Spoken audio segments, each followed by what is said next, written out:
protams, ka tur bija daudz kaut kādu fizisko lietu, bet es viņas veiksmīgi ignorēju līdz kaut kādam brīdim, kad es sapratu, ka jā, nu ok, labi, skaidrs, kaut kas nav. Tā izskatījās man tā iztikšana. Un es kļuvu par neciešamu cilvēku.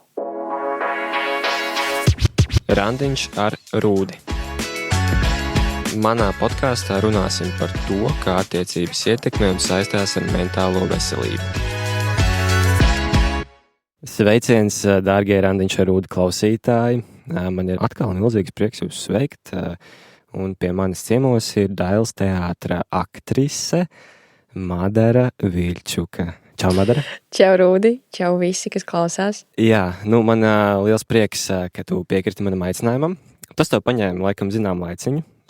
Jā, tu salīdzinoši īstenībā jau ātri piekritu.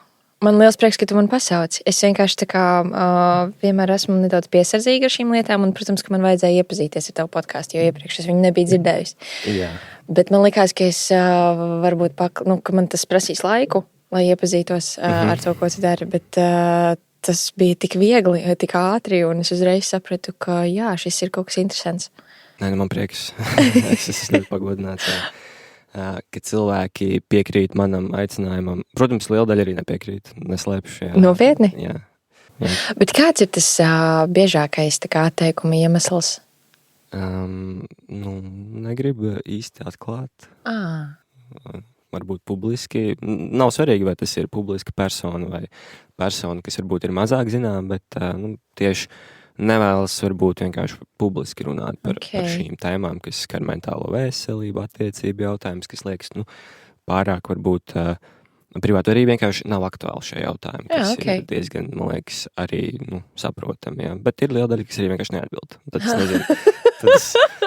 Tad es nezinu viņu iemeslus. Ļoti labi. Tāpēc, tiem, kas ignorē, paldies. Paldies. Es mēģināju. Jā. Bet tā arī īstenībā, man liekas, ir labā pieredze, tā kā, ka tevi ignorē, pieņem to. un tā kā teikt, neuztver to personiski. Jā, tā ir liela atslēga vispār visā, ko mēs darām. Jā. Es tev noteikti varu apsveikt, tev vakar bija pirmizrāde. Paldies, liels. Kārtējā, iespējams. Vispār es Dailes teātra izrādu Milzis, tu biji Holija, un joprojām esi Holija. Šodien tas Madara. Es šodien esmu Madara, jā. Vispār interesanti, kā tas notiek. Vakar tu biji Holija, 7:00. Tagad es Madara. Kā notiek tā pārslēgšanās aktierim un tavā gadījumā tev vispār? Tas ļoti atkarīgs no darba un no lomas. Jo ir lomas, kur tas pārslēdziens ir nepieciešams, un tad ir lomas, kur tas nav nemaz tik svarīgi. Baigi plašs jautājums, man grūti atbildēt īstenībā. Es teiktu, ka nav tāda pārslēdziena. Tāda, nē. Bet sanāk, ka tu principā, pieņemsim labi, neņemsim to Holiju, ir daudz citas lomas, es nezinu, kas ir Holija, piedod, bet es neesmu teātra vispār eksperts, un tā pasaule man ir diezgan sveša, bet es esmu atstācis iet uz teātri, un es biju arī uz vienu tavu izrādi. Kuru? Nāve un meitene. Opā, ok.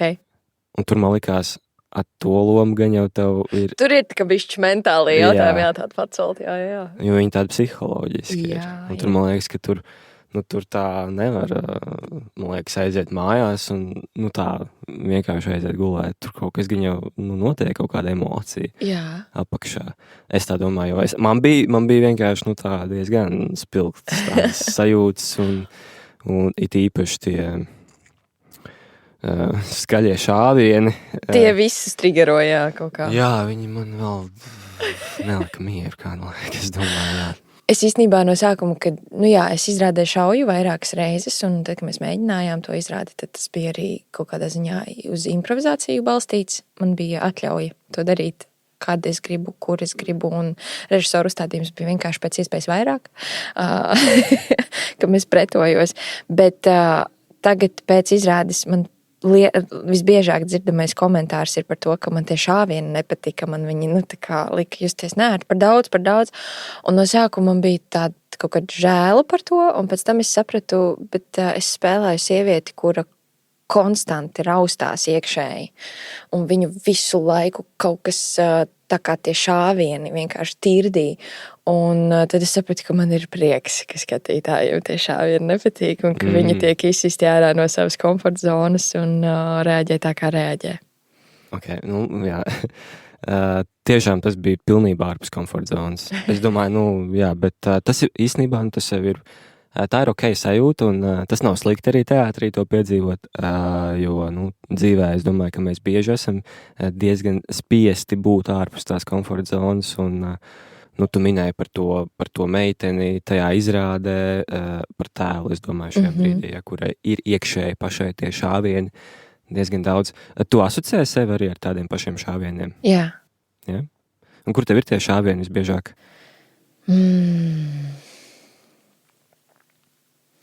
Man ir tā, ka kura galu lai sāk? Man ir paveicies, un man ir daudz, kas dzīvē jau ir noticis.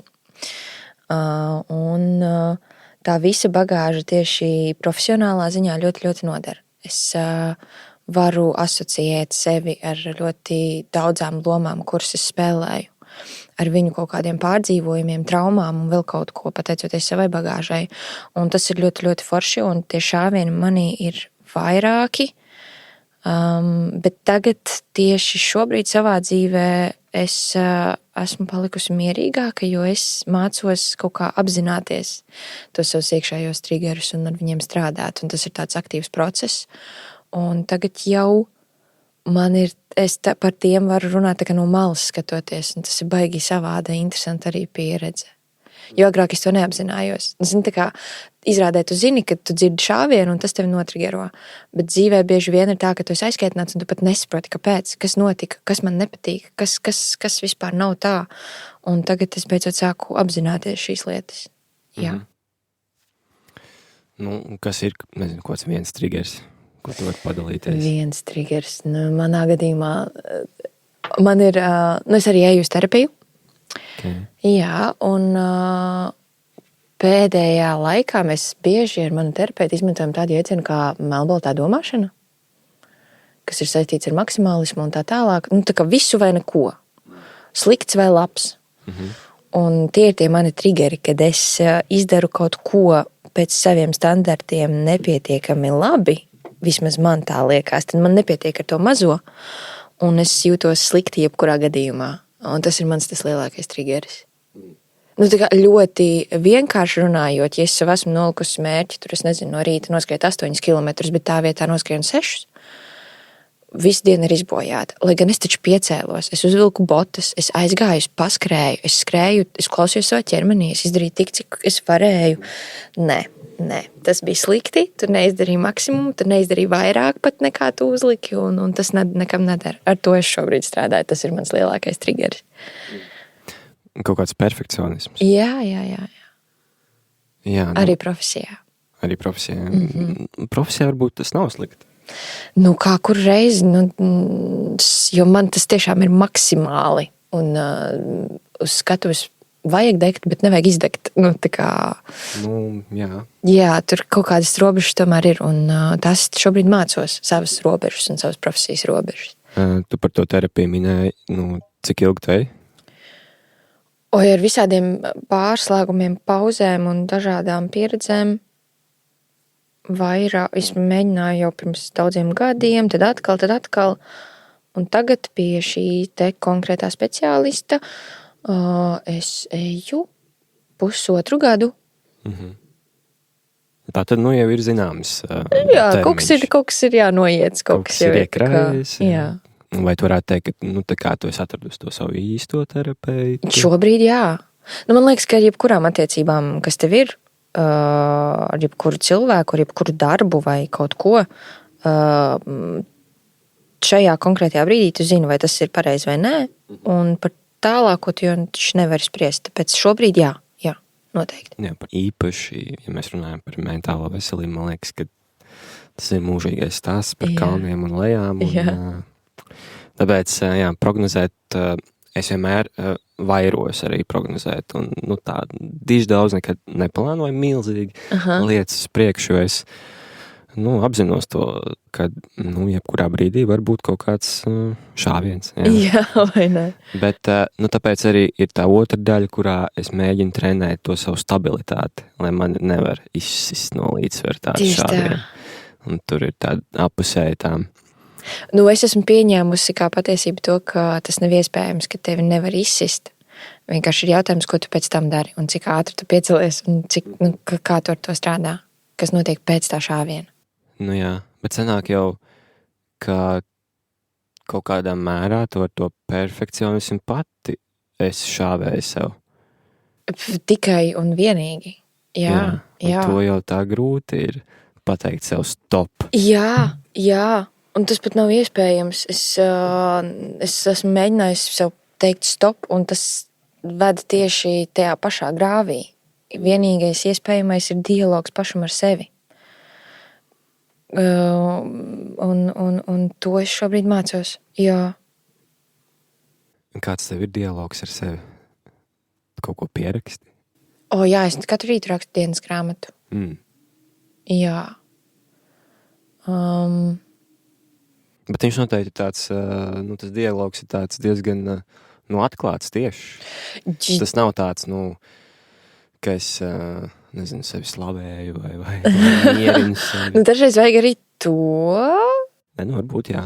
Dažreiz vajag sev paslavēt gan jau. Jā, bet tu esi iemācījusies paslavēt sev pēc tiem 6 kilometriem, nevis 8. Es tagad to mācos, jā. Vēl process. Vēl ir process, tāpēc, ka tur jau atverās uzreiz citas durvis. Ja es visu savu dzīvi esmu gājusi uz maksimālismu un perfekcionismu, un no rīta dienas grāmatā, es nezinu, tur rakstīšu mērķus dienai un dzīvei un visam, un pierakstīšu, ko es esmu izdarījis vakar, un cik, un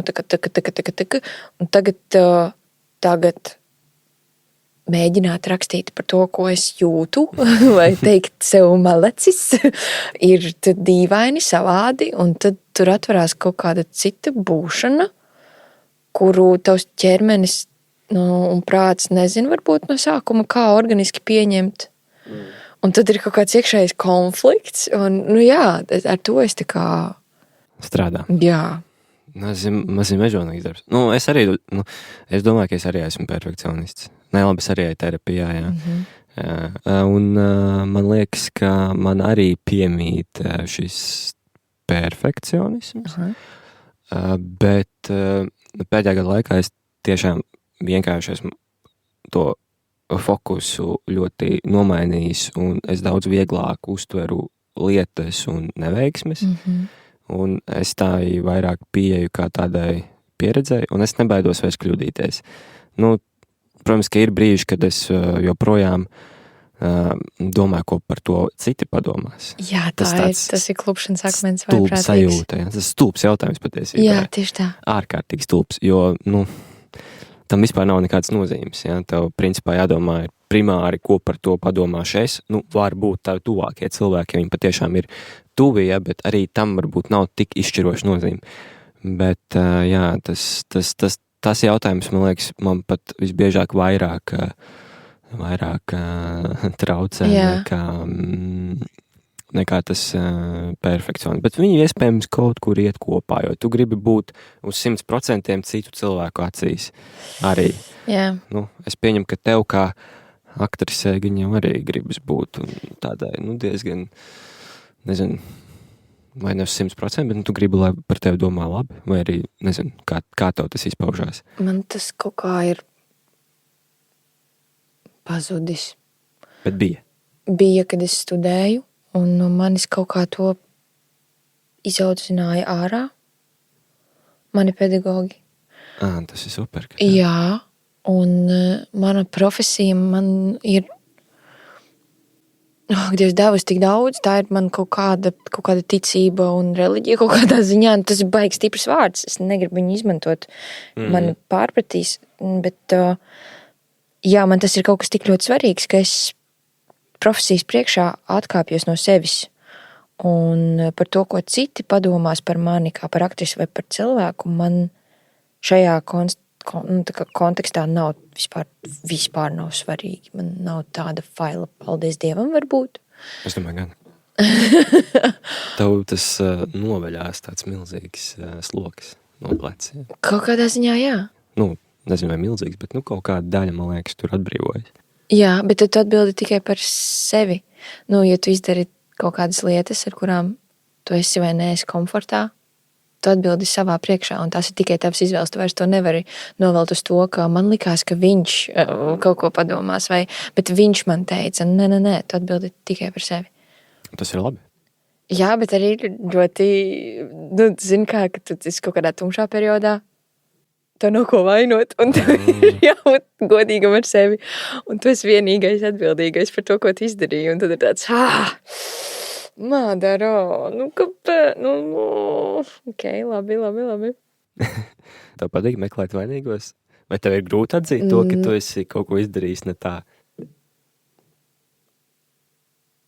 Jāstāsta uz konkrētām situācijām. Paskaties.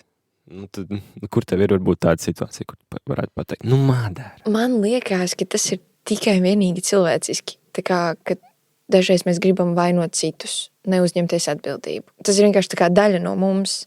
Ne tikai no manis, bet no visiem. Tas notiek. Tā kā dažreiz ir kauns, ir bail, un tas viss vienkārši ir un būs līdz laiku galam. Bet vai man ir grūti atzīt, ka es esmu kaut ko neizdarījis? Man liekas, ka nē. Jautājums ir, cik ātri vai cik lēni tas dažreiz notiek. Tāds programmēšana, tad tur notiek smadzenēs. Jā. Jo nevienmēr tev ir tā iespēja paiet no tās situācijas bišķīt nostāk un pastīties no malas. Tad tu vari saprast, te es kļūdījos. Ok, šits man nepatīk. Par šo es jūtos vainīgi, par šo man ir kauns. Bet tad, kad tu esi tajā situācijā iekšā, ir ļoti grūti to saprast. Atrast to brīdi, kad, ja tev nav iespēja paiet maliņā. Plus tur kaut kādai drosmei ir jābūt zināmai. Pateikt sev, ka es kļūdījos. Es kļūdījos. Jā, kā tā diezgan nav grūti vārdi izrunājami, bet... Laikam man tā problēma ir nevis tajā, ka es nevarētu atzīt, ka es kļūdījos, bet kas notiek tālāk. Kā sevi tajā brīdī nesist.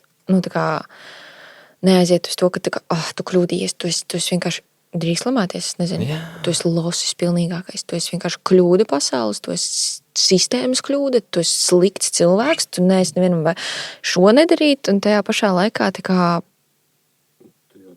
spēt to izlabot, bet piedot sev un mācīties.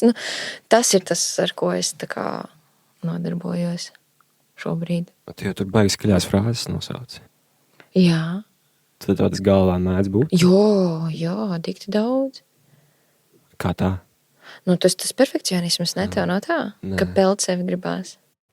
Tik izteikti, laikam, varbūt ir bijis kādā posmā, es esmu aizmirsis. Es ļoti daudz ko aizmirstu no savas dzīves. Es vienkārši negribu sēdēt tajā sliktajā vai kaut kādās tajās emocijās, kas man ir bijušas, un es kaut kā ļoti ātri atvados no viņām, eju pie nākamajām. Tas ir tik skaisti. Jā. Wow. Labi, es noteikti atceros vienu posmu, kad man tiešām tā bija, tas bija pirms šī podkāsta veidošanas, bet tev tā kā diezgan konstanti tās domas nāk galvā. Tās, ka es neesmu nekam vajadzīga, sistēmas kļūda, blā, blā, blā, un tie tiešām tādi skaļi vārdi. Tas varbūt arī saistās kaut kādā ziņā ar pašvērtējumu. Nē. Šis vārds man arī laikam nozīmē bišķi kaut ko citu nekā pieņemts. Nē, manā gadījumā tas ir tā, ka šobrīd es jau tās domas dzirdu, un es ar viņām kaut ko varu darīt. Bet tas gan bija sen, es gadiem dzīvoju ar tādu kodu iekšēju, ka es esmu nekas, ka man te nav jābūt. Un pat to neapzinājos. Tas bija vienkārši tā kā mans kodols. Tas bija tā kā manī to iekodēja, un tad es tā dzīvoju. Un nekas nedarīja man laimīgu, jo man likās, ka nav man te vispār jābūt. Un tad es mēģināju visiem pierādīt, un sev pirmām kārtām, ka man šajā pasaulē ir vieta, ka es nesu kaut ko labu, ka es varu kaut ko dot. Un tagad jau tās ir tikai domas. Tas nav vairs kods. Mana tā kā daļa no manis, un es ar to strādāju. Tātad, ir uzlabojums, tu esi no koda tikus uz domām, Jā. Bet kods, tu pati iedevi sev šo kodu? Nē. Kas tad?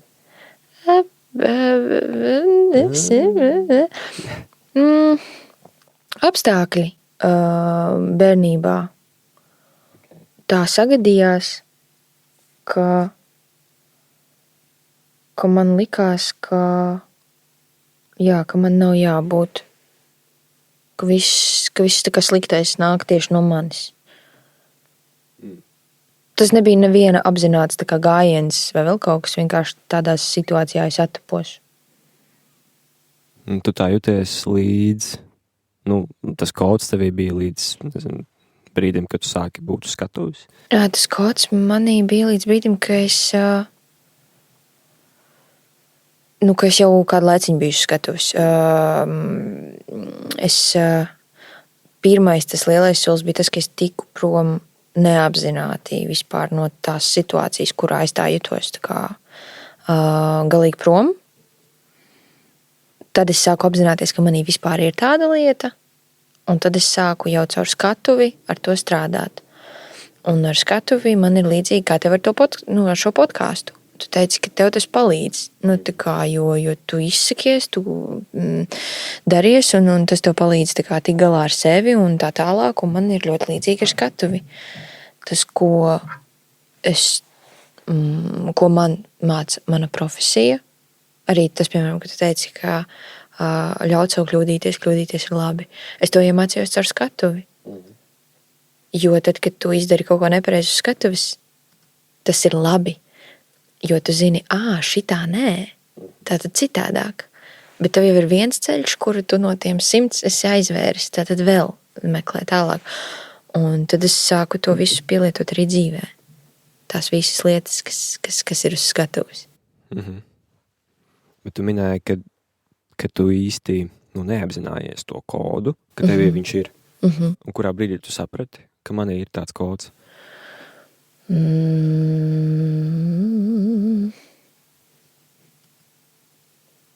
Tad, kad es sapratu, ka jebkurš mērķis, ko es nospraužu, kad es to sasniedzu, viņš man neapmierina.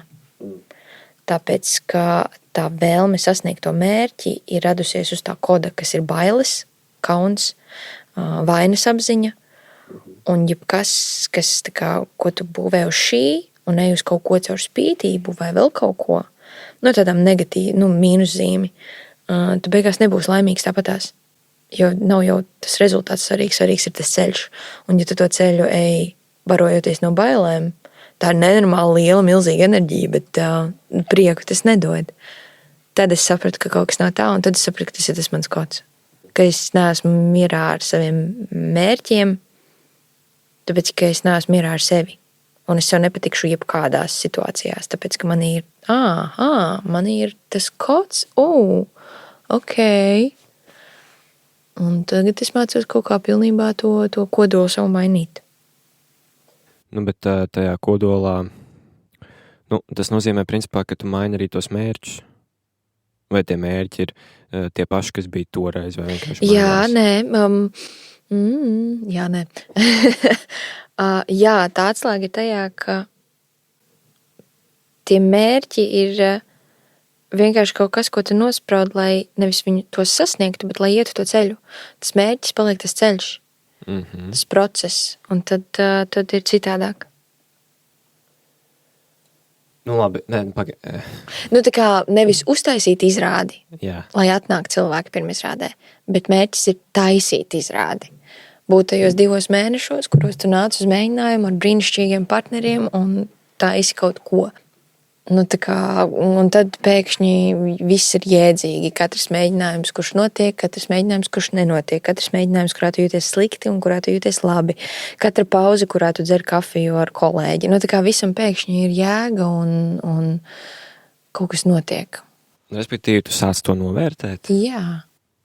Tu sāc pamanīt to, ka arī tā kafijas pauzīte šķiet tāda diezgan unikāla. Jā.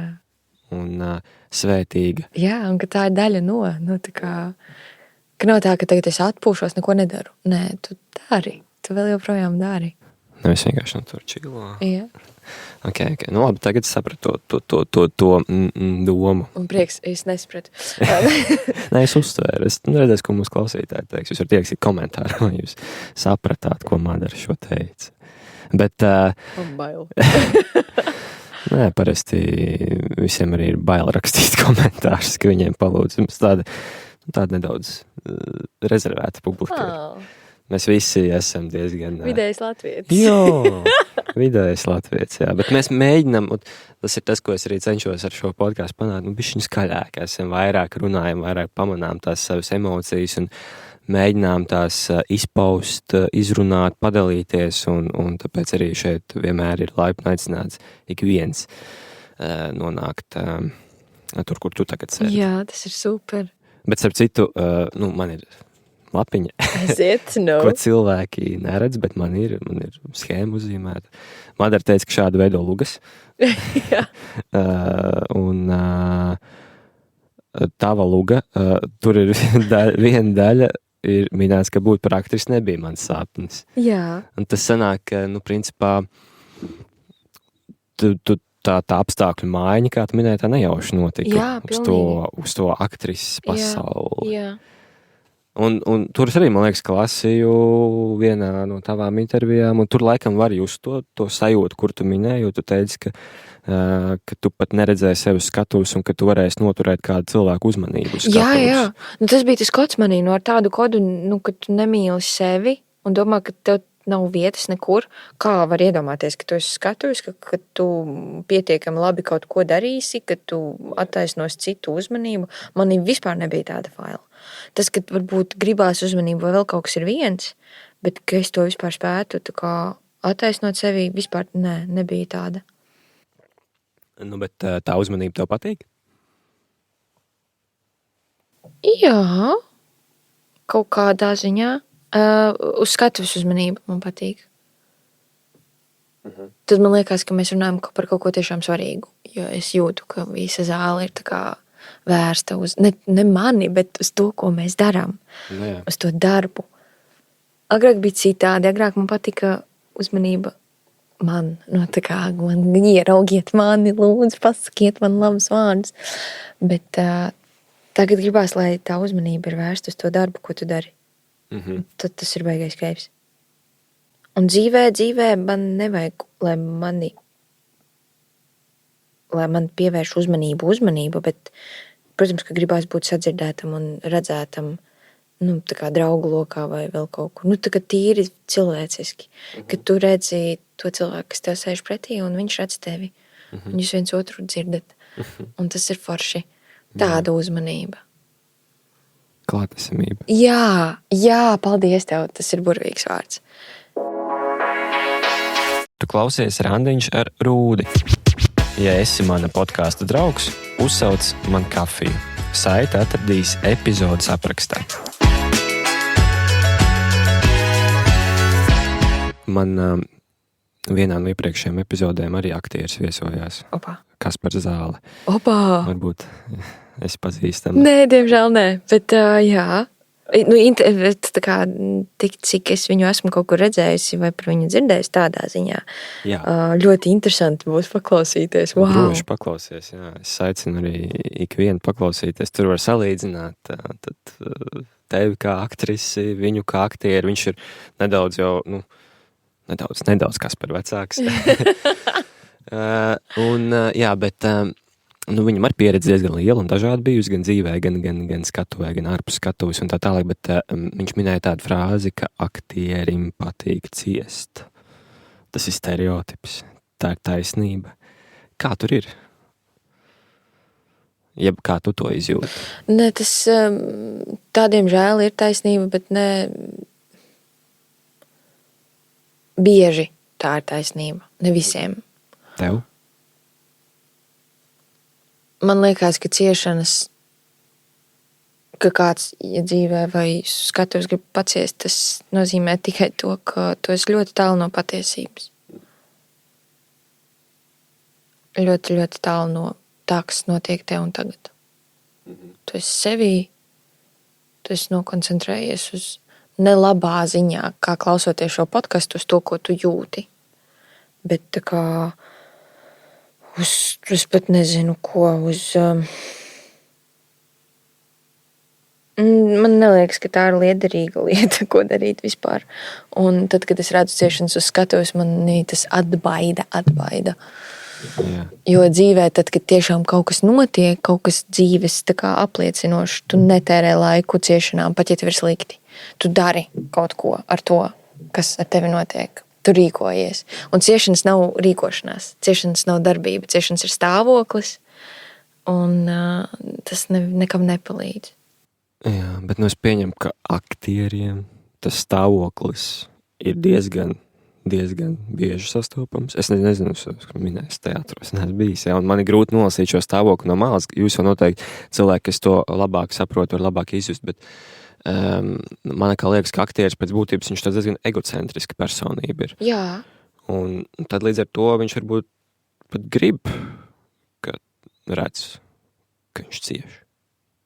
Viņš tā pievēršas uzmanību. Jā, tā var es tā būt. Bet vienkārši tulkoju to. Jā, bet labi aktieri tā nedara. Neviens labi. labs aktieris, ko pazīstu es. Un tu? Savā brīvajā laikā neciešu, un arī uz skatuves neciešu. Meklē darbību. Gan dzīvē, gan uz skatuves. Tā ir atslēga visam.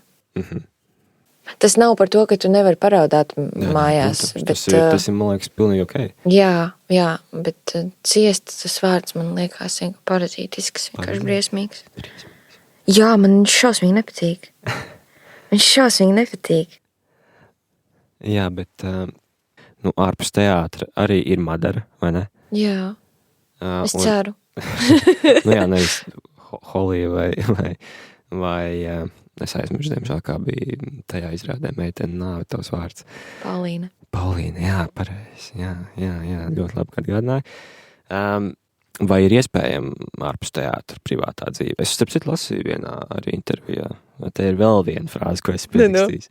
Mācos privāto dzīvi. Jā. Tas bija pirms kāda 1,5 gada, man liekas, tāda frāze izskanēja. Un kā ir tagad? Tev ir progress mācībās, privātās dzīves mācībās. Es nerunāju par to žurnālu, ja, bet tā kā, par... Jā, ir progress. Man vienkārši ir tā, ka es nespēju nošķirt savu profesiju no sevis. Un, kad es to sapratu, man liekas, ka tas ir slikti, bet tagad man neliekas, ka tas ir slikti.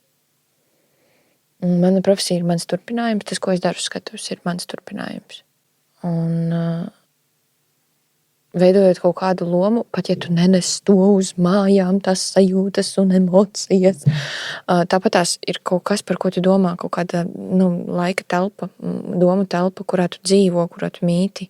Un tā ietekmē tavu tā kā īsto dzīvi, loģiski. Jā, protams. Un pat tajā tu vari dzīvot, tā kā to īsto.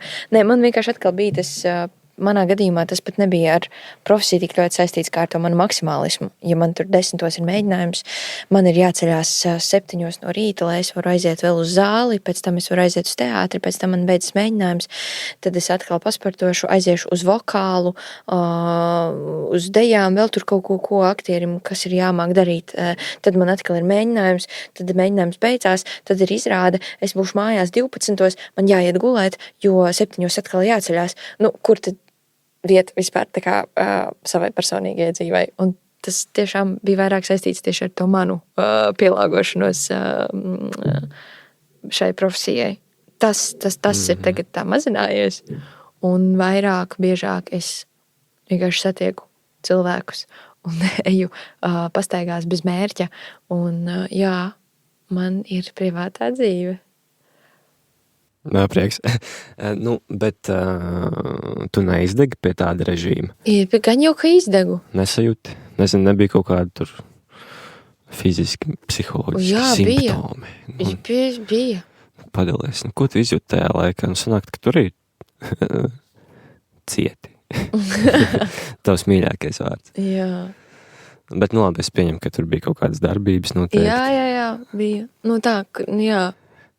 Es vienkārši domāju, šitas režīms, nu, protams, pirmkārt jau skatu prasa milzīga enerģija. Nu, mans tāds priekšstats, jā. Man tas, nu, es tā, ja sevi iztēlotos, tagad, ka man būtu jāspēlē izrādes, nu, protams, es to darītu, nezinu, ilgtermiņā, gan jau es pierastu, aprastu, bet tagad man iemet tādā vidē, es esmu diezgan, nu, pārliecināts, ka tas nenormāli man izsūc, bet tu saki, tur vēl treniņš no rīta, treniņš tur, dziedāšana, tur, nezinu, kas vēl tur pa vidu varētu būt, vēl kaut kādas citi mēģinājumi. Pačurāt arī vajadzētu, jā, dienas laikā. Jā, nu tur kā sanāk, vai ne? Jā. To ēšanu var atstāt, nu, pačurāt var paciesties. Tieši tā arī es nodzīvoju kaut kādu gadu no vietas. Var paciest, var nepēst, var palaist. Tas ir tā, jā, bet no kā tu, nu, tagad, nu, ir taču izdegšana, nu, tā ir reāla degšana. Jā, nē, nu, vienā brīdī es sapratu, ka, nu, tā laikam bija izdegšana. Es sapratu, ka es nejūtu neko. Tu man vienkārši prasīji, ko es jūtu, un kādi bija kaut kādi red flags. Es nejūtu neko. Tā bija pofīgi? Man tad nevis, bet tā kā tu, lai ko es darītu, man nekas nenesa ne prieku, nekas, tā kā man likās, ka man iekšā nekas nenotiek. Un tad es sapratu, ka kaut kas nav tā, un tad es vērsos pie psihoterapeita. Nu, un, protams, fiziski man bija 44 kilogrami. Es nevarēju pagulēt, man katru dienu sāpēja ķermenis, katru vakaru, katru bez izņēmuma man pūtās vēders. Protams, ka tur bija daudz kaut kādu fizisko lietu, bet es viņas veiksmīgi ignorēju līdz kaut kādam brīdim, kad es sapratu, ka jā, nu ok, labi, skaidrs, kaut kas nav. Tā izskatījās man tā iztekšana. Un es kļuvu par neciešamu cilvēku. Nu, tu jau tagad nosauc ļoti patiesībā daudz tādas, nu, sarkanās līnijas. Jā. Pirmkārt par svaru, vai ne? Te mēs ēšanas traucējam. Vai tas ir vienkārši tāpēc, ka tev nebija laika paēst, vai arī, ka tas bija, nezinu, tas perfekcionisms un kaut kas tiešām vairāk uz to pusi. Uz jau diagnozi. Jā. Tas bija tā kā mans pašas priekšstats par to, kā vajadzētu izskatīties labai aktrisei vai vēl kaut kam, arī tīri fiziski. Un tad, nu, es kaut kā, man likās, ka man ir jānotievē, man likās, ka man ir jābūt spēcīgai muskuļiem un visam. Un tas aizgāja man pašai to nepiefiksējot vienkārši līdz tam, ka es ēdu katru tā kā to porciju, ko es apēdu tajā dienā, es gatavoju no rīta pati, līdzi visu kastītēs, es rēķināju visas kalorijas, nu tā kā man viss bija pierakstīts, un es ēdu, nu, es vienkārši nedomāju, vai tam ir jēga, ja es saucu kaloriju skaitu. Laikam nē, es nezinu. Es ēdu mazāk nekā man vajadzēja, nekā es kustējos, un tā gadu no vietas. Tad tas bija principā apzināti. Tas nebija tā, ka man nav laika paēst, paēdīšu vēlāk. Jā, tas bija apzināti, bet es nesapratu, cik ļoti tas tā ir tā pāri. Deficītā, un jā, es esmu, tā kā es to nesapratu. Es sev neļauju to tā kā vispār apdomāt. Jā, un te atkal mēs nonākam pie tā perfekcionisma. Es tiešām pie manis ir bijušas meitenes ar tieši pašu problēmu. Perfekcionisms milzīgs saistās ar ēšanas traucējumiem. Un jā, tas izskatās arī ir bijis klātesošs tev pirms kaut kāda laika, bet šobrīd tava ēšana ir uzlabojusies. Nu šobrīd, kas ir uzlaboties, nu kas ir labs, kas ir slikts? Jā, Melnbērtā domāšana. Jā. Šobrīd, nu kā, es badojos gadu. Jā, tagad tu... Es neēdu neko sev neļauju, nu tā kā, ne kūkas, ne gadu, nu tā kā. Un tad bija viens brīdis, kad es lūzu, jo mans ķermenis bija, nu tā kā uz robežas, jau pāri jau robežai. viņš man kaut ko lūdza, un tad es sāku sev kaut ko atļaut, bet man tas nepatika. Un tad man sākās bulimijas lēkmes, kurās es ēdu, nenormāli daudz, tu nevar apstāties. Vienkārši nevar apstāties. Jo ķermenim ir trauma no šī gada, un viņam ir tāds, ak, Dievs mums dod, ņemiet, kamēr pēc tam atkal nedos. Tā kā ņem, un tagad man ir pa laikam bulimijas lēkmes. Bet es ar viņām tā kā strādāju. Es meklēju to vidusceļu šobrīd. Un man liekas, es gribu tev teikt, ka man ir labāk ar maniem ēšanas paradumiem, bet nevis tāpēc, ka tīri faktiski ir labāk, bet tāpēc, ka mana attieksme pret to ir pilnīgi cita. Es vienkārši esmu sapratusi, ka es vairs negribu darīt sev pāri. Un nevis tīri tā kā uz papīra, es negribu darīt sev, bet es tiešām jūtu to vēlmi nedarīt vairs savam ķermenim pāri, un tas jau ir daudz. Bet, protams, ka ēšanas traucējumi, tas ir ceļš laikam, kas man tagad visu dzīvi būs tā kā bišķi jāpiedomā par ēdienu, un manām attiecībām ar to, bet tas tā. Jā, to es nojaušu, ka tas nav viens dienas process. Jā. Bet te ir tā apziņa ir ļoti svarīga šajā, tas, ka tu spēj to tā kā sajust un Jā. Nevis tikai saprast ar prātu, jo es domāju, ka lielākā daļa jau saprot, ka tas, nedara. Tieši tā. Bet sajust un līdz ar to arī pēc tam tā kā veikt to rīcību, nepalikt tajā ciešanas stāvoklī. Jā. Tad tas noteikti ir ļoti, ļoti svarīgi. Jā. Tas ir, es to sauktu par tā kā vienu no lielākajiem tādiem simptomiem. Jā. Tam, kas notiek manī iekšā, ar kuriem tā kā, es pat no sākuma likās, ka ar to ir jācīnās, bet izrādās, ka tas ir ar to ir kaut kā jāmācās tagad dzīvot, saprast to, ko tev tas, kāpēc tā ir sanācis. Man liekas, ka piedod man, es vienkārši tā kā, jo tad, kad tu cīnies, tad, kad es sāku ar kaut ko cīnīties, tad tas nav labs ceļš. Jā, vispār cīņa ar sevi laikam nav labākais apzīmējums. Vai ne? Vienalga, vai tu to vari uzskatīt par problēmu, kas it kā tev ir, bet laikam viss sākas ar pieņemšanu. Jā, un tādu godīgu, un tas ir diezgan interesanti. Jā, atzīt, godīgi pateikt sev, ka ir tā.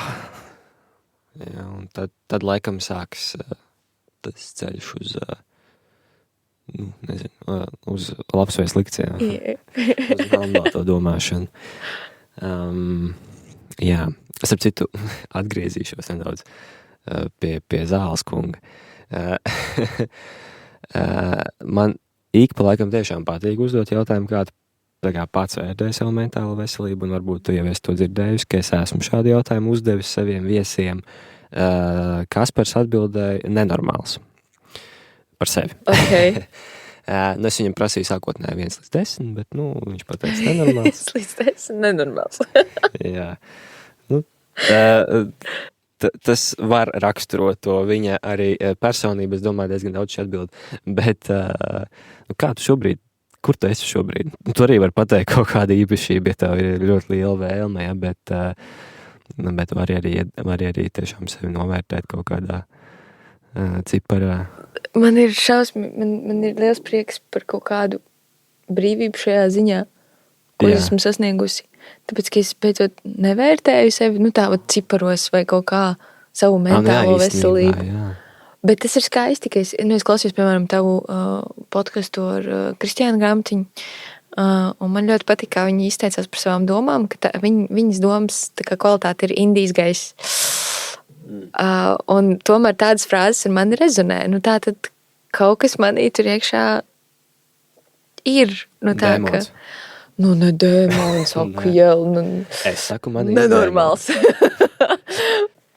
Nezinu, negribās vērtēt savu mentālo veselību. Tagad? Tagad man ir ļoti labi. Tieši tagad? Tagad ar tevi man ir ļoti labi. Jā, es ceru, ka mūsu klausītājiem arī labi. Bet man šķiet, ka milzīgi svarīgi ir atklātība. Un tad, kad tu aizgāji pie terapeita, tu jau esi tur bijusi vairāk kārtīgi, tu spēji būt, atklāta. Tu spēji tā kā pavērt sev vaļā. Es saprotu, ka tas nenotiek ar tām pirmajām reizēm, bet vispār cik viegli tas ir tev atklāties. Man vienmēr ir bijis viegli pateikt faktiski paziņām, kolēģiem, terapeitam. Tātad man ir bijis tā, es vakar tur kaut ko, man ir, tā kā jebkas, par ko man ir kauns vai kas ar mani ir noticis, es vienmēr varu būt godīga faktiski. Bet godīgi sev pateikt, ka es jūtos slikti vai labi vai vēl kaut kas, ar to ir problēmas. Tā kā vairāk ar to sev. Runāšana ar sevi, dialogs ar sevi, kur tu joprojām mācies. Jā, un tad ir kaut kāda arī stigma iekšējā galvā. Es, piemēram, klausos tevu podcastu, un tad ir kāds viesis, kurš sev nosauc 15 diagnozes. Jā. Jā. Un tādā pasaulē mēs dzīvojam. Un tad, tā kā mans terapeits man pasaka, Madara, man liekas, ka tev ir depresija. Un man tas iekšējais uzreiz ir nevis tā kā, ok, bet tā kā, un man nekas nav pret depresiju, pret antidepresantiem vai vēl kaut ko, bet tādā ziņā, ka tā kā uzreiz ir tas, tā vēl viena diagnoze, man jau ir bulīmija, man tā kā, tā stigma, man ir, kad tu prasīji par to atklātību, man ir grūti tajā brīdī godīgi sev pateikt, Ka man ir depresija? Jā, un bulīmija? Negribās. Jā. Okay, jā. Bet tas ir īstenībā interesanti, jo ir cilvēki, kas pat lepojas kaut kādā ziņā ar savām diagnozēm. Un tas man biedē vēl vairāk. Jā. Un tad, ja godīgi, es arī, labi, es atzīšu, ka man ir depresija, piemēram, bet kā to vispār, vai tā ir patiesība vai nepatiesība? Es ierakstīšu, kā es jūtos šobrīd mātei Googlē, un viņi man pateiks arī 15 diagnozes. Jā. Tā kā, jā, es nezinu. Tā atkal, man liekas, jautājums ir par to savu to uztveru un to savu sajūtu, kā tu asociē sevi un vai tev ir tik ļoti svarīga tā diagnoze? Lūk, tas ir vienkārši, tu man jautā, vai man bija viegli būt godīgai ar terapeitu. Man laikam vienmēr ir viegli būt godīgai, jo tas ir tas, ko es gribu, būt godīga. Jā. Un patiesa un atklāta. Un man liekas, ka bez tā nav jēgas.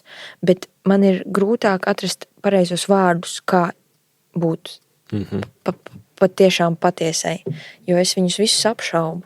Jā. Būt tādam, kāds esi. Tāds arī man pierakstīts. Būt tādam, kāds esi. Jā. Bet tas ir interesanti. Kā aktieris var būt tāds, kāds viņš ir. Skatuves arī, tu tā kā, jā. Tāds strādā, laikam. Skatuves pat vairāk. Mēs visi varam būt dažādi. Tā īstenībā ir.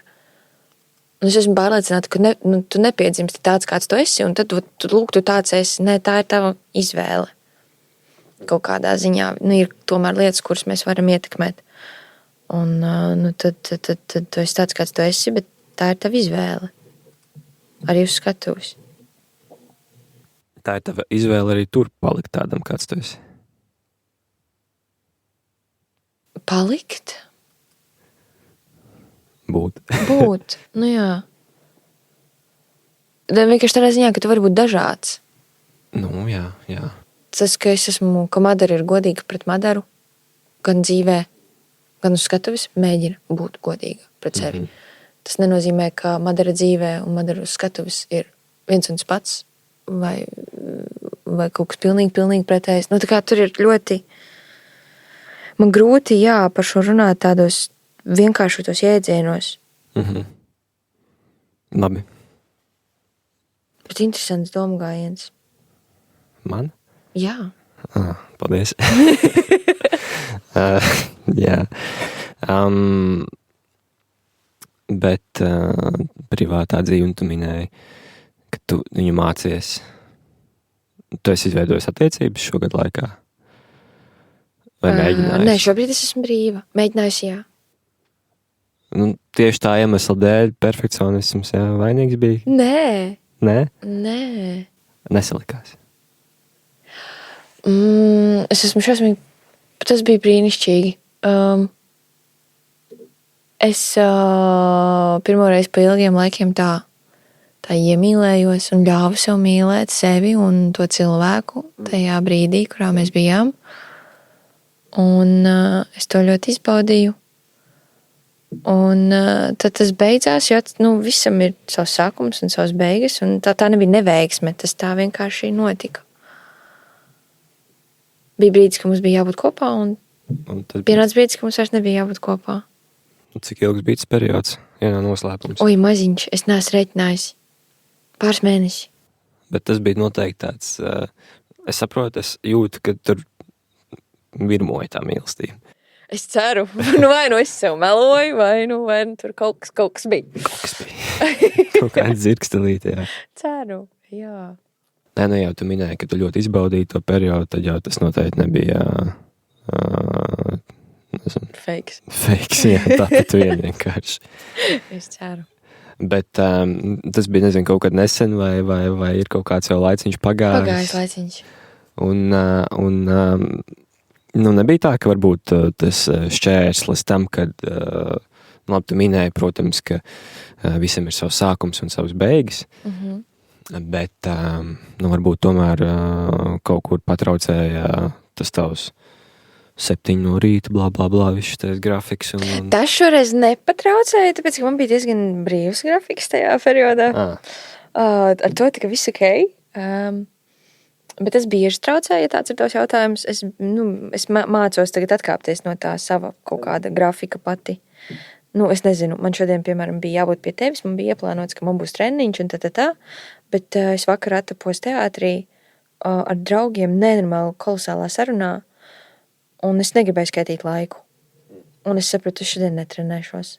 Un kā tu jūties tagad par to, ka tu neesi uztaisījis treniņu? Es jūtos labāk nekā es par to justos pirms pusgada. Es jūtos ļoti labi. Tā kā tiešām man prieks par to, ka es varu pieņemt tādu lēmumu. Bet tu tā kā nenosodi sev par šo? Tagad nē. Redzēs, kas būs vakarā, es nezinu, bet nē. Vakarā skries ir liels solis. Vakarā ir. Nē. Es nenosodu sev par šo. Lai gan vēl joprojām mācos to visu. Ko teikt tai smadzenes daļai, kas saka, viss. Šī diena ir nodzīvot lieki vai vēl kaut ko tam līdzīgu. Bet jā. Tas nepatraucēja, kas patraucēja? Gatavība. Gatavība? Es mīnu vienkārši. Ir tā, kad mēs ļoti populāra frāze, es neesmu gatavs attiecībām šobrīd. Teātrī jau arī. Man liekas, ka nekam tu nevar būt gatavs. Jā, es nezinu. Man liekas, ka lietām vienkārši jāļauj notikt. Bet nebija tā, ka tu neļāvi? Vai neļāvies?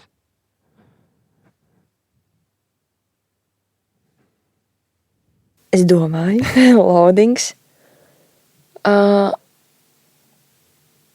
Man liekas, ka es ļāvos tam, ko es jūtu.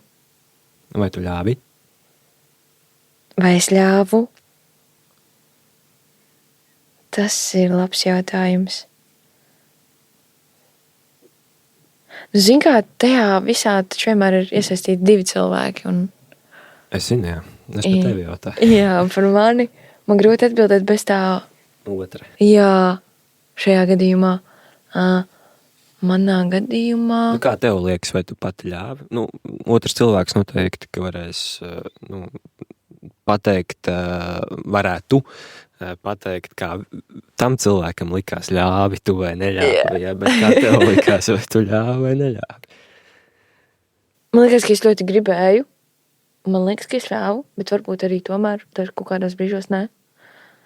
Kāda ir tava viena no izplatītākajām podcastu frāzēm? Tu vienreiz teici par to, ka meitenes nāk un saka, es pazaudēju sevi attiecībās. Jā. Un man liekas, ka varbūt ir man tik kaut kas tāds, ka es tik ļoti vienā brīdī sāku domāt par to, ko tam otram cilvēkam vajag, kas ir pilnīgi saknē un galīgi nepareizi. Ka es bišķi aizmirsu, kas es vispār esmu tāds. Ne tā, bet es negribu izmantot frāzes pazudu attiecību, tāpēc, ka tiešām tā nebija, bet vienkārši tas, ka... Tas ir pārāk tāda, skaļa, tāda vispārināta frāze. Kas ir noteikti patiesība tajās visos gadījumos, kad viņas to saka. Protams. Es neapstrīdu vispār, es taču necenšos. Cilvēki pie manis neviens te nenāk. Bet... Bet jā, es jau vienreiz pateicu, man liekas, ka tā pazaudēšana attiecībās, varbūt es arī esmu sev pazaudējis attiecībās, es nezinu, es tagad neesmu attiecībā. Bet, tas, man liekas, ir par briedumu. Cik tu esi nobriedis un reāli pats par sevi, ja tu esi tā kā...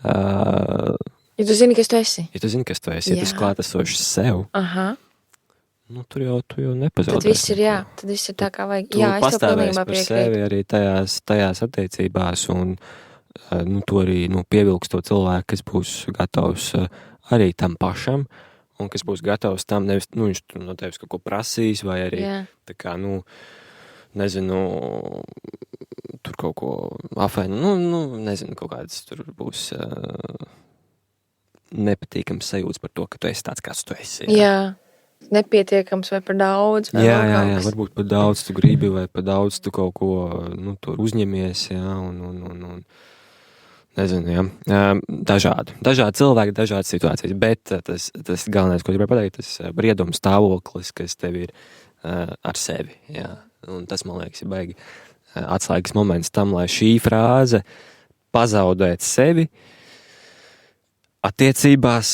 Es ticu, ka tā ir bijis, bet, un tā noteikti arī tā meitenē, viņas tā ir jutušās, varbūt vienkārši man tā frāze nedaudz, jau nepatīk, es biju dzirdējis, bet tas ir pilnībā saprotam, Bet tā ir lieta, kas ir atkarīga tikai no tevis paša. Tas nav tā, ka otrs cilvēks tev lika. Tu paliki par kaut kādu spoguli vai vēl kaut ko savu nedrošību dēļ vai kaut kas tam līdzīgs. Un tā darīt nevajag.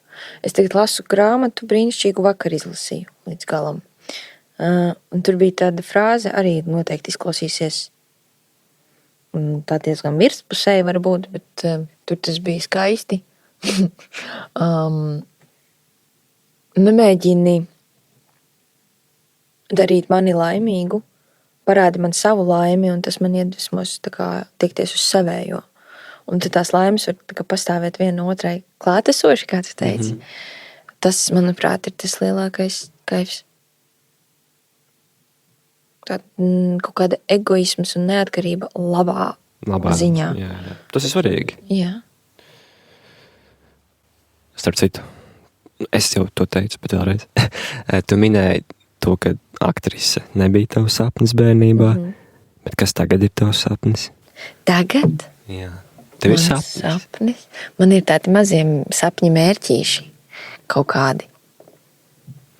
Protams, tev nav tur jādalās ar to, ko negribu dalīties, bet varbūt ir kaut kas. Nē, es vienkārši tiešām vairs nedomāju tādos sapnis, bet tādās ļoti konkrētās iespējamās lietās. Piemēram, es nesen pirms mēneša sapratu, ka man ir viena aktrise, ar kuru es ļoti kādreiz gribētu strādāt, un man liekas, ka tas tagad nenotiks, bet es tā aizmetu. Un pēc mēneša man viens režisors saka, klausies, man te ir viena ideja, un varbūt es tagad strādāšu ar to aktrisi. Un tas tā kā sapnis it kā, bet ne sapnis ne līdz galam, jo tas nav tā kā es sapņoju par to, lai viss dzīvo mierīgi bez kariem. Bet tā kā tiešām konkrēti kaut kāda lieta, un tas notiek. Tādi sapņi man, es gribu kļūt par krustmāti. Tas ir viens no maniem sapņiem. Es gribu sapnis. Es gribu kādreiz uztaisīt pati savu izrādi. Jā, noteikti. Bet pa jēgu, nevis lai vienkārši, lai es, Madara, varētu uztaisīt izrādi, bet tā kā es gribētu, lai mans dzīves ceļš tā kā iet to ceļu, ka es atrodu materiālu, ko es ļoti gribu iestudēt, es atrodu cilvēkus, ar ko es to gribu darīt, es atrodu vietu, ka tas viss kaut kā saliekās tā, ka mēs kopā izveidojam izrādi. Es gribu sapņi. Es nezinu, pasaka man kādu piemēru, kāds ir tavs sapnis? Kurš? Jā, labi, arī. Man vienkārši ļoti patīk vārds sapnis. Viņš kaut Tas ir skaists vārds. Kaut ko nes. Ar tik daudz nozīmēm patiesībā. Jā. Bet tu jau ļoti Tu jau nosauc, man liekas, foršas lietas. Okay, jā. Labi. Es negribu, lai tu tev nav pārāk dziļi jāiet. Bet, man liekas, pieņemsim sapnis kļūt par krustmāti vai izveidot savu izrādi, tas ir tiešām skaists. Nice. Pilnībā atbilst tam vārdam. Man ir sapnis studēt. Studēt? Turpināt studēt. Ko? Nu, ot. Nu, labi. Ot, jā, pie tā arī paliksim. Starp citu, es kādreiz pirms daudziem gadiem domāju, ka varētu kaut kad tā kā studēt arī psiholoģiju, psihoterapiju. Nu, tā kā tev ir bijusi tāda doma? Nē, vispār, vai ne? Man liekas, ka es vispār man par studijām ir ļoti, kā lai saka, negatīvs viedoklis. Aha. Par Latvijā vai vispār? Latvijā pavisam noteikti, bet tas studiju forma neatbilst tam, kā es mācos, un es meklēju citādus veidus, kā to darīt. Ne, es to redzu kā instrumentu. Tas ir labs, jā. Man viņš palīdzēja sevi disciplinēt savā laikā, bet šobrīd es esmu pietiekami disciplinēts, man ir jāatrod cita motivācija, lai es studētu un maksātu par to naudu. Un ciestu. Tāpēc es nezinu, es šoreiz mēģinu pats ļoti aktīvi sakot līdz tam, kas man interesē, un vienkārši padziļināt iet tajā iekšā. Tas ir vislabākais veids, kā eksistēt. Mācīties caur pieredzi. Starp citu, tas ir jaunais trends, mācīties caur pieredzi, un es domāju, ka, jā, augstāka izglītība, man liekas, pie šīs straujās attīstības zaudē to savu lomu. Jā. Man tāds sajūta. Bet, tas ir cits temats. Ne vienkārši, jā, tas ir ļoti liels temats. Jā. Un cits. Bet, lai piepildās tev sapnis studēt, un es noteikti ticu, ka ir foršas programmas, un ļoti daudz, kas ir atkarīgs no tiem cilvēkiem. Nu jā, tur jau tā lieta, jo es netaisos iet uz juristiem, tas nav par kaut kādu grāmatām, ko es varu, izlasīt bez maz vai pati, ne, arī tā nav, bet tas ir par to, ka tiešām es studijas uztveru kā kaut kādu pieredzi, kurā tu satiec konkrētus cilvēkus ar konkrētu pieredzi, kas tevi var barot. Tas ir tas, uz ko es tiecos. Atrod kaut ko tādu, man liekas, tam ir tiešām liela pievienota vērtība, tikai daudz lielāka no tiem kontaktiem un no tiem cilvēkiem, ko tu sastopi, jo tā ir viena no lielākajām, laikam, bagātībām cilvēki, ko mēs aizmirstam bieži vien. Klaumadara, mēs varētu daudz runāt par augstāko izglītību un visādām citādām lietām un par teātri. Bet, paldies tev, ka tu piekriti manam aicinājumam. Tas bija viss, pagad, cik ir laiks pagājis? Man likās, Stunda un 5 minūtes. Nopietni? Ak, Dievs, man likās, ka mēs te 20 minūtes sēžam. Ak, Dievs, piedod. Viss ļoti labi. Atvainojies klausītājiem. Es tā varētu turpināt stundā, man likās, ka mēs pat neaizgāju. Okay, tā ir ļoti labi sajūta, jā. Varbūt būs otrā daļa, tev redzēsim, jā. Opā. Tā tev būtu pirmā, otrā daļa, ne? Vai tev ir pat 2 daļām? Būs jaunumi. Būs jaunumi, Jā. Tā kā piesakojiet Randiņš ar Rūdi, paldies plūkt par klātesamību un slāpju remdēšanu šajā laikā. Paldies Madarai un jā, tiekamies nākamajās Randiņš ar Rūdi epizodēs. Vislaba! Paldies tev, Rūdi! Tu tikko noklausījies podcastu Randiņš ar Rūdi. Ja mentālās veselības un attiecību tēma ir tuva arī tev, un tu vēlies manā podkastā izstāstīt arī savu stāstu, raksti man sociālajos tīklos. Podcasts tapis ar biedrības Skanda atbalstu.